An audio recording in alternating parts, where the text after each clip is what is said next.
Teman-teman, jika Anda gagal hari ini, bersyukurlah Anda. Kenapa? Sejatinya kegagalan itu adalah kesempurnaan untuk kesuksesan. Ya.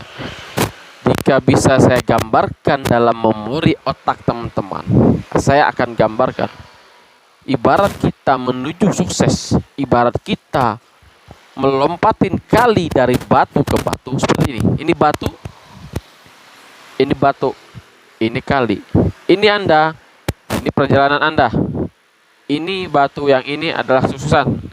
Ketika Anda untuk melompat dari ke sini terlalu jauh jaraknya, sehingga Anda pasti kecebur, karena yang ini adalah kesuksesan. Berarti Anda butuh bantuan, yaitu batu pijakan lagi untuk melompat kesuksesan ini. Kalau dari sini Anda langsung ke sini, Anda mustahil untuk bisa mencapai ke sana karena terlalu jauh. Maka untuk itu kita membutuhkan satu pijakan batu lagi untuk bisa melompat ke sini, kita taruh di sini. Yang batu pijakan inilah yang dinamakan kegagalan.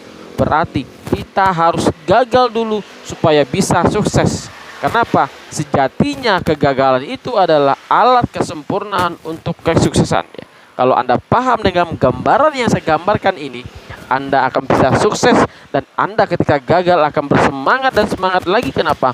Kegagalan itu adalah alat kesempurnaan untuk kesuksesan. Coba camkan kata-kata saya ini, renungin dan diputar ulang kata-kata saya ini. Semoga bisa bermanfaat buat teman-teman semua. Silahkan dicoba dan jangan berpikir hati ketika Anda gagal.